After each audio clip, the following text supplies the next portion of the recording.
Alright, so with that being said, I'm going to move on and I'm going to do a question. Michael, who reads my forums all the time, and he posted on my blog that he wanted to know kind of a comparison of each instrument, including the feature by feature and ease of use. And he wanted to hear my opinion on what I recommend that everybody do, which I was going to cover later, but I'll cover it now, as far as the Rock Band 1, 2 instruments, because in most cases he feels is where a lot of people are. Alright, I'm going to give it to you straight. The Guitar Heroes World Tour drum set is a lot more fun to play. You do have the yellow symbol and the orange symbol that's suspended, and you have the 3 pads. If you want me to tell you the honest opinion, just like Rock Band I'm sure it also did, Guitar Hero World Tour did make their set and have their charts to mimic how their set is set up. So if you're playing with the Ion drum kit like I am, for instance, and let's just pick out a song, let's say Crazy Train. There's a lot of green and blue in the Crazy Train. You're reaching over here and you're doing a lot more of this, where if you're using the Guitar Hero World Tour set, it's just here's the blue pad right here, and here's the the green pad and the yellow and the blue pad right here. So it makes it kind of easier. It is a fun set to play. The features of having the 2 symbols there hung like they are is a great concept. I do wish that Rock Band would have done that with their kit. I know they've given us the Mad Catz add-on, but I think with these being permanently built into the set like that, plus they're out of the way of the TV, they spaced them permanently, but they're out of the way of the TV, it's a brilliant set. The only problem is if it would work, okay? So feature-wise, that's great. However, the feature side of the Rock Band kit, I also like that because of the fact that if you are still using the Rock Band kit, you're not really changing anything. The notes in the Guitar Hero World Tour has been marked down to know, or the game knows that you're using a Rock Band 2 kit or Ion kit, and it would change the 6-note highway or the 5-note highway into a 4-note highway for you. So there is no learning curve there, so on and so forth. Okay.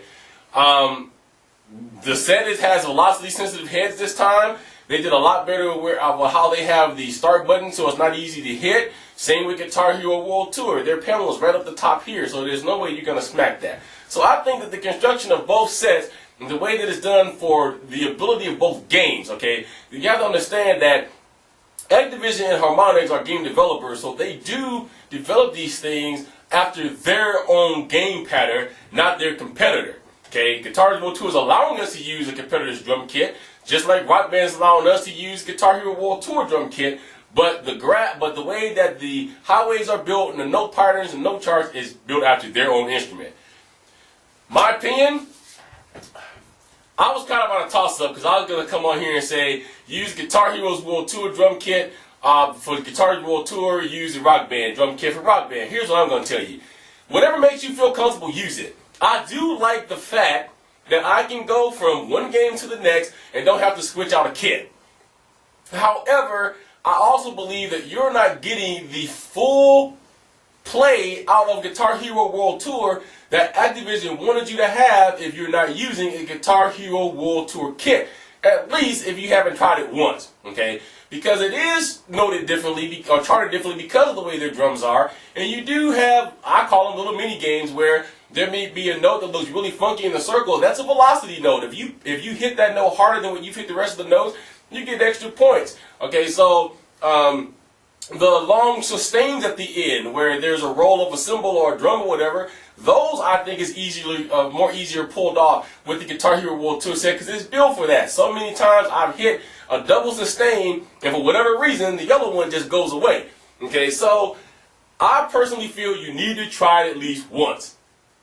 If you're in a situation like I am, where my wife always constantly complains that I have so many drum sets around, I'm going to point to you like this. You're not losing any point value if you're using an Ion or a Rock Band drum kit. There's no point value difference, okay? Even when you go online and play against somebody, there's no point value difference. I'm getting a little tired of hearing people make comments on a couple of videos I've seen saying, oh, would you get the same score if you're using Guitar Hero World Tour drum kit? Here it is. If you can play, you can play.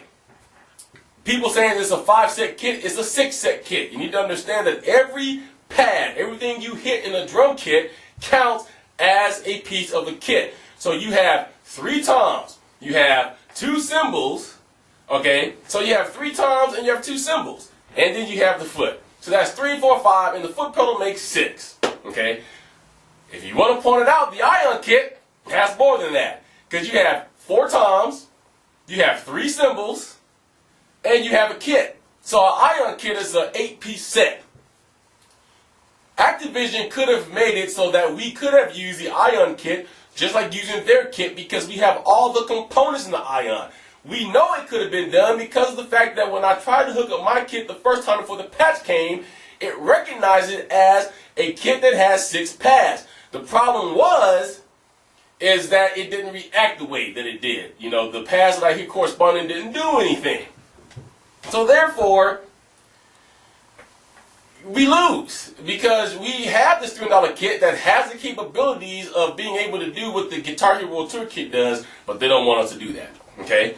One more thing on instruments before we move on to the next topic. I've also been asked what I think about the set as using it as a MIDI device. Okay, and I think that did come off from Robert. Take a look here. Yeah. Let me put it to you this way. I thought this was going to be the world's greatest thing when they announced that the Guitar Hero World Tour kit was going to have MIDI capability. Then, as I was getting ready to do it, I started looking around the forum to see if anybody else has done it. And I started getting this feedback from people, which I haven't been able to do it here because I lost a cord to my brain. I went to a friend's house, and this is what happened. Depending on your brain, you may have to do MIDI remapping. If you're not familiar with MIDI remapping and how it's done, you may get a little bit lost. So now this turns into a little bit more of a professional type of thing than you need it to be.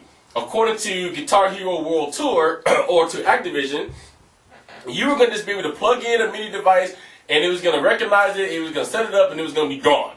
That is not necessarily the case. If you have a more advanced brain, I'm going to assume that the Roland TD20 is now to the point of advancement with everything it has on it that it's going to be able to recognize. Yes, you will always have a choice of being able to remap a drum. In other words, if your snare drum is here, but you want the snare drum to be here, you can change that trigger to switch the 2 drums. But if you got to do MIDI mapping and all that kind of stuff, to me, it just wouldn't be worth it. The other thing is, I look at it this way. Unless you're going to get a 100-foot cord, you still have to have the Guitar Hero World Tour drum kit in your vicinity of your real drum kit to be able to run this. So you still have a cluttered living room. 2, you still have to have the drum kit turned on for it to even go because the MIDI is going through that kit. So now you still got to burn up batteries. Okay? So the way I'm looking at it is it worth it? No. Dude, I got like an 18-piece kit. If I hook up everything in my electronic kit, and my wife's already having a fit because I got this drum kit here, this drum kit here, and this drum kit here. So I think it's a good device if you know how to do MIDI. I also think it's a good device if you have the room to do it. If you do not, and you already have an Ion kit, then I'm gonna just tell you to stick with that. Go out and get a J5. That was another question. What do I think of the J5, the MIDI rocker, the Seth box? I'm gonna be honest with you guys. I haven't been able to play any of these. Seth was going to send me a box to review. The only downfall of that is his box only goes for the PS3, and I, at this current time, do not have a PS3, but I'm looking into getting one now, okay? The J5, he's still revamping it. He's adding some new stuff to it, so I haven't been able to get my hand on that one either, and I can't really comment on the MIDI rocker because I haven't played either one. When it comes to the J5, all I can say is if the J5 works as well as the Kickbox does, we're not going to have any worries. Excuse me. From what I've read on the forums and other places, people love the J5 to death. The J5 is the greatest thing. It works exactly like it is. I've seen a couple of videos. So I have to reserve comment on that until I can get my hands on 1, 2, or all 3 of them, and then I'll let you guys know exactly what I feel when it comes to J5's box, Seth's box, MIDI rocker. But I will say I have heard excellent things on Seth's box. Seth is very easy to deal with from what I know because I've talked to him a couple of times. So from what I know, for you PS3ers out there, Seth's box is not only the one everybody's recommending, but it seems to be the greatest thing to go for right now.